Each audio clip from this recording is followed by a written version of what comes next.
My grandmother died when I was in 3rd grade. So I have to say I have just a really weird assortment of memories about her.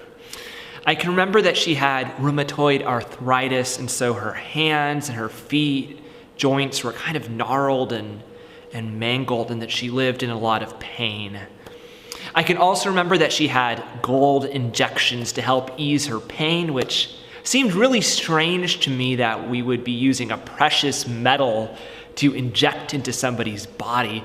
When I was like 5 or 6, I can remember thinking, isn't that really expensive? How can anybody afford to put gold in our body as medical treatment? I can also remember my grandmother sitting on the couch with a TV folding tray in front of her, and always there was a big plate of danishes, which even when I was little, I can remember thinking, 1, isn't that kind of unhealthy? And 2, can I have some? Well, I can't remember her ever sharing a Danish with me. I can remember on that tray, there was also always her Bible. If there is any image I have of my grandmother, it's with her Bible. And no one ever told me this or explicitly connected the pieces for me. I just always connected her having her Bible with this just overwhelming just love and joy and gentleness and strength and even dignity amidst her body deteriorating and failing her. And even when I was little, I can remember just admiring her and being drawn to her frail, failing body and all, just because she had this presence to her that I just wanted to be around. When Anglican priest and theologian Rowan Williams reflects on the Apostles' Creed, particularly the statement, "I believe in God the Father," Williams says, "I believe in God" doesn't mean something like, "I believe in God like I believe in UFOs," or even just that when we say that we believe in God, we're making a statement about the nature of reality. He says, yeah, that's definitely a part of it, and we're moving in the right direction. But at the heart of what we mean when we say, "I believe in God," and I quote Williams here, he says, it means we see people where I want to live in the same world as them. I want to know what they know and drink from the same wells. As I think back on my 25-year-old plus memories of my grandmother now, I can remember thinking from a young age, I want to know what she knows. I want to drink from the same wells as her. Have you ever come into contact with someone like that? Someone that you just want to know what they know, that there's just something different about them. Shane Claiborne talks about coming into contact with people that just shine. Have you ever met someone like that keeps on drawing you in and drawing you closer and asking questions about them and their faith? While I admired my grandmother's faith, there's a lot of stories in the Bible that she had in front of her that I have to admit frustrated me and confused me from a young age. Like, for instance, I'm the oldest of her grandchildren, but there's story after story in the Bible about how the oldest is supposed to get the biggest inheritance, 2 times as much as anybody else. But it never seems to work out that way. Like, King David was one of the youngest of Jesse's sons, and then King David didn't pick his oldest son to be his heir, but one of his youngest sons, Solomon, and then Jacob, not Esau, got the largest inheritance.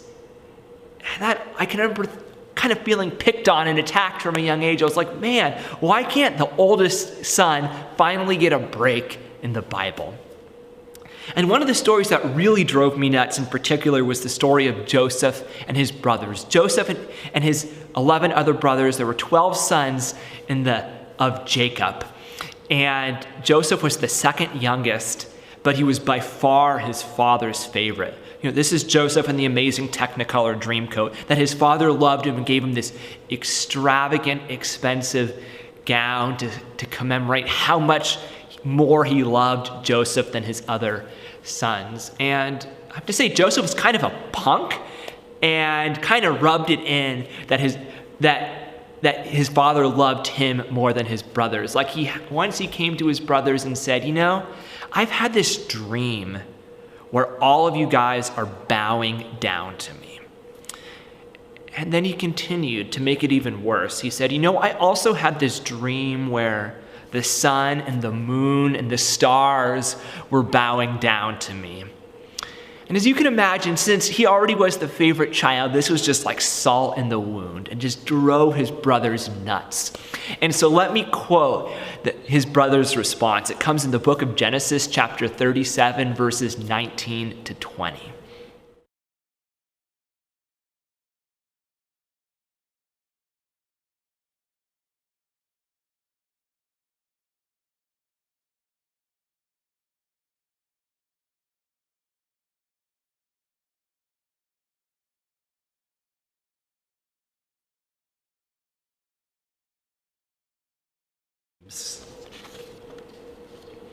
Well, gotta say, that's quite an escalation.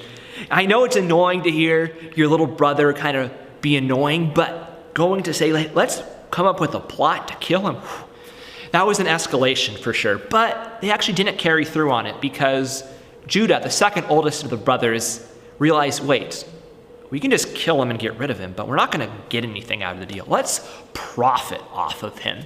Because Judah sees a group of foreign traders coming through, and he suggests the following. What will we gain if we kill our brother? Let's sell him. Let's not harm him because he's our brother. He's family.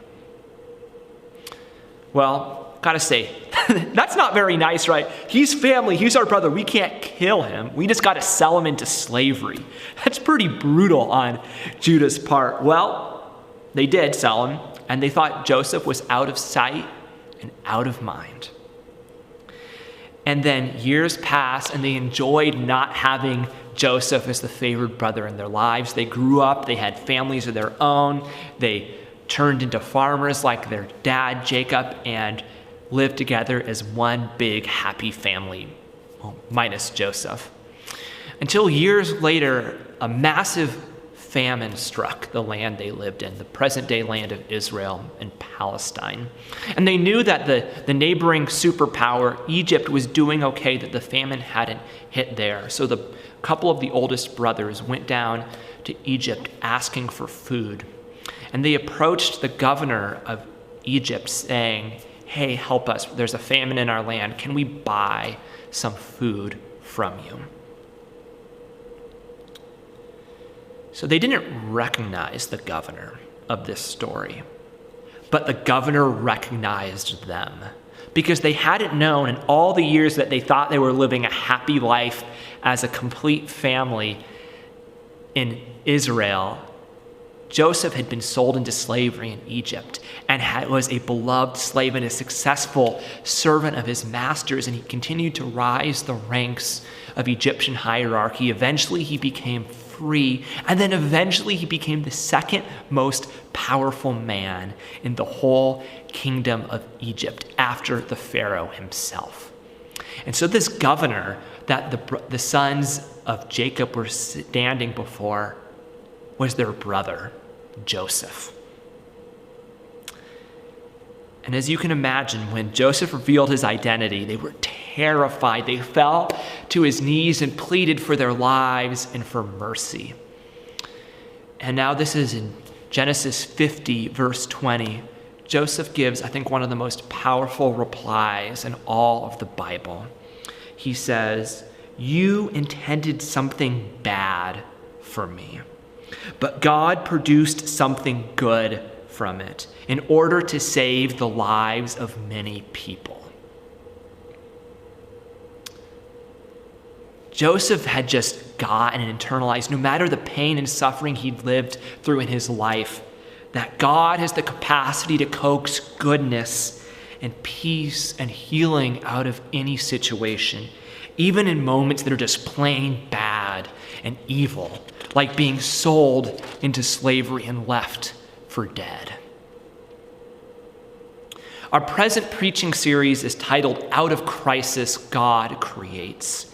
And in the story of Joseph, we see that God is creating good and protection and prosperity and health, even out of jealousy and envy and anger and revenge and famine and greed and hate. There is no situation, no matter how repugnant and awful a situation is, that God cannot heal. There is no famine that God cannot redeem. Or in our world, there is no economic crisis or pandemic or political polarization or distrust of others that don't think like us or look like us or vote like us that God cannot heal and redeem.